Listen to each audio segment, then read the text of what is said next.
Hello. In this video we will solve radical equations. Radical equations are equations where we have x under the radical sign. We will solve this same way as we solve regular equations, only we will use this method when we have square root of x to the power of square 2. We are escaping the radical sign and the x comes out of it. If it's cube root of x, we're gonna power it to the cube, so x comes out of radical sign. Let's do number 1. What we do, we isolate our radical on one side and of the equation and the numbers to the other side. We have plus 8. We will subtract 8 from this side and from the right side too, from both sides, so we keep our balance. 8 minus 8 will be 0. 15 minus 8 will be 7. In this left side we have our square root of x, which is equal to 7. Now we will use this method. Both sides we're gonna raise of the power of 2, equal powers. In this case we have square, so x comes out of the square root. We will have x equals to 7 square is 49. We can check our answer. We plug this 49 instead of x. Square root of 49 equals 7. 7 plus 8 is 15.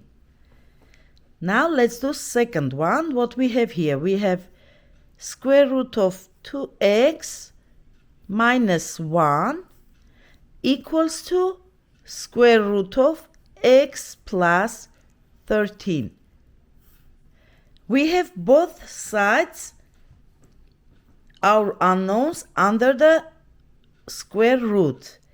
We will do both sides to the power of 2. So we will take our numbers and unknowns out of radical sign. In this case we will have 2x minus 1 equals to x plus 13. Now we will combine the like terms together. We have 2x here and 1x here. Let's bring this x to the left. Subtract x from both sides. We will have here 1x, just x. And this will go away. And we have minus 1. We're going to add 1 for both sides. 1 goes away from this side. 13 plus 1 will be equal to 14. Again, we can check our answer. Let's put 14 instead of x. 2 times 14 equals to 28. Minus 1 will be 27. So we have square root of 27 in left side. Let's check the right side. Again, we put 14 instead of x.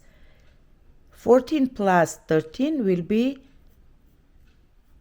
square root of 27. So square root of 27 equals to square root of 27. Let's do number 3.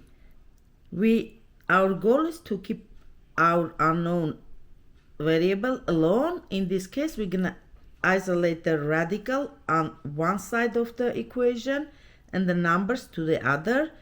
We will do inverse operation. It's 5 times. We're going to divide both sides by 5.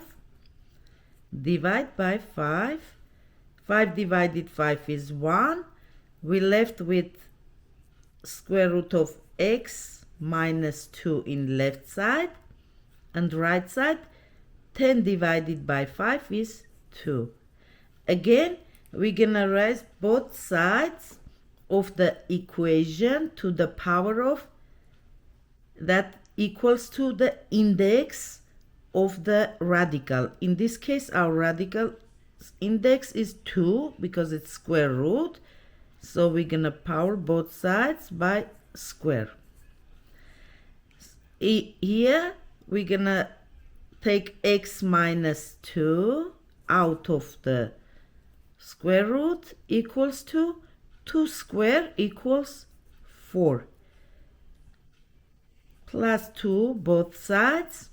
So our variable stays alone, equals to 4 plus 2 is 6. In this case, we have 6 for our unknown. Let's put 6 and check. 6 minus 2 equals to 4. Square root of 4 is 2. 5 times 2 equals 10. Let's do the last one. Again, we're going to isolate our radical in one side. So we have number here to take to the right side. It's plus 7. We're going to minus 7 from both sides. This will go away. 13 minus 7 equals to 6. And we have square root of 3x equals 6. Now, again, we want to escape from the radical sign. We're going to square both sides. We will have here 3x without square root equals to 6 square is 36. 6 times 6 is 36. Now we have 3x equals to 36. Let's divide both sides by 3. So our variable will stay alone. 3 divided 3 equals 1. Just 1x we have. Equals to 36 divided by 3 is 12. In this case, our variable equals to 12. We can check again. Let's put 12 instead of x. We will have 7 plus square root of 3 times 12 equals 13. 3 times 12 is 36. Square root of 36 will be 6. 7 plus 6 equals to 13. So we solved this correctly. This is just practice. It's very fun part of math. Just you need to remember this. If you want to escape from the radical sign, you check the index and power this radical into the same number as we have in index.